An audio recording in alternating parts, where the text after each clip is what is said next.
এখন আমি ডিমগুলি গুছিয়ে নেব। আর ডিমগুলি ভালো করে ধুয়ে তারপরে সুন্দর করে সংরক্ষণ করে রাখবো, কারণ একদিনে তো আর এত ডিম খাওয়া যাবে না। জন্য ডিমগুলি সুন্দর করে পরিষ্কার করে তারপরে ফ্রোজেন করে রেখে দেব।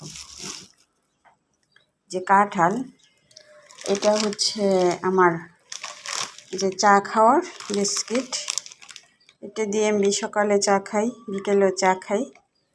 আর এটা হচ্ছে আমার চায়ের প্যাকেট, এটা হচ্ছে ইস্পাহানি মির্জাপুরি চা। আর এই হচ্ছে কাঁঠাল, আজকে আমি অনেক কাঁঠাল খেয়েছি।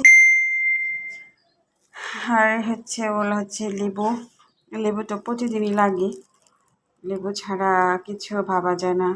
লেবু দিয়ে শরবত খাই, তারপর হচ্ছে লেবু দিয়ে চা খাই, মাঝে মধ্যে লেবু চা খাওয়া হয়।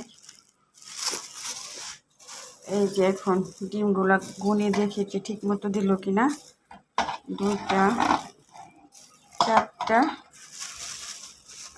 5টা লিচু ডিম। এগুলি আবার কম দিয়ে দেয় বেটারা, এই জন্য এগুলা আনার পর আবার মেপে দেখতে হয়, মানে গুনতে হয় যে ঠিক মতো আসলো কিনা।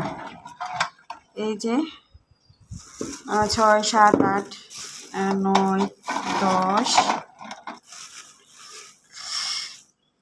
11, 12। এখানে রৌদ্র আসে না, এই জন্য হাতটা অনেক কালো আসতেছে। 4টা, 8টা, 12টা, 13, 14,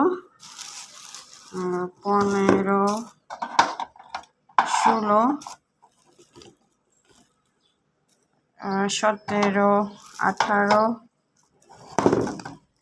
হচ্ছে 19, 20, 21, 22, 23,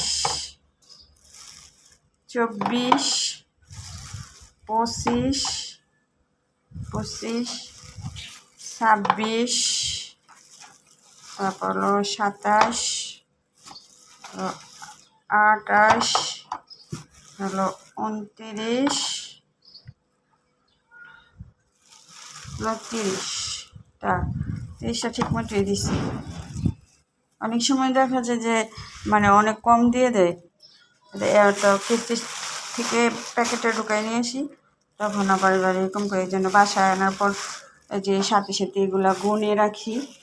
তারপর লিচু যদি 100টা কিনে, না হলো 10-15টা কম দেয় লিচু সাথে সাথে বাসায়